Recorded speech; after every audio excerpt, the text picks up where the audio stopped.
Hi, this is Rosanna Hart from trainingdogs.com, and I'm about to make up a batch of fresh meat supplement for dog kibble that I feed my dogs. I've done it off and on for years. Sometimes I've even cooked entire recipes for them, but this one where you combine the supplement with the kibble is certainly fast and easy. This is from a wonderful book I highly recommend, Dr. Pitcairn's Complete Guide to Natural Health for Dogs and Cats, and there's a review of it on my website.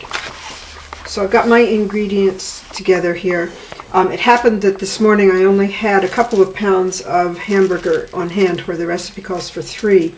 So I've adjusted my quantities, but I'll tell you the ones I would actually use for 3, which is the usual recipe. This is 1/4 cup of vegetable oil. He suggests cold press and organic.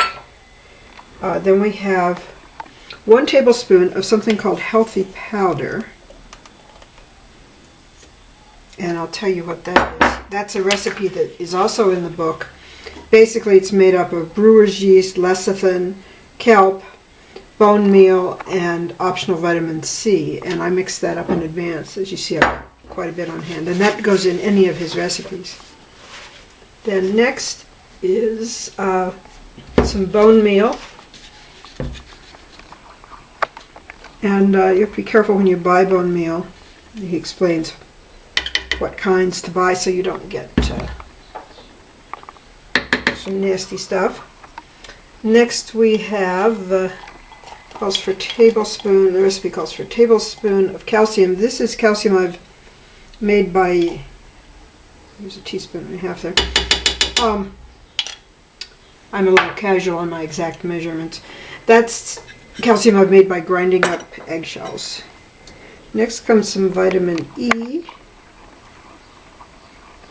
and I just cut into a capsule and squish.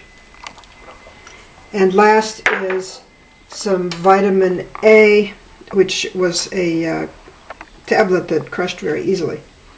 So you get these things and mix them up together first.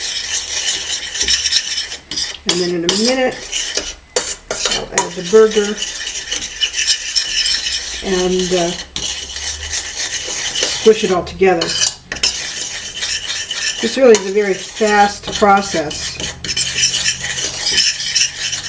the whole thing, which is nice because who has a lot of time? So here goes my meat, and I like this kind of getting down and dirty part here. Just get right into it. I suppose you could do it with a spoon, but I have more fun this way. And it really mixes up best if you squish it through your fingers. I used to do pottery, working the clay.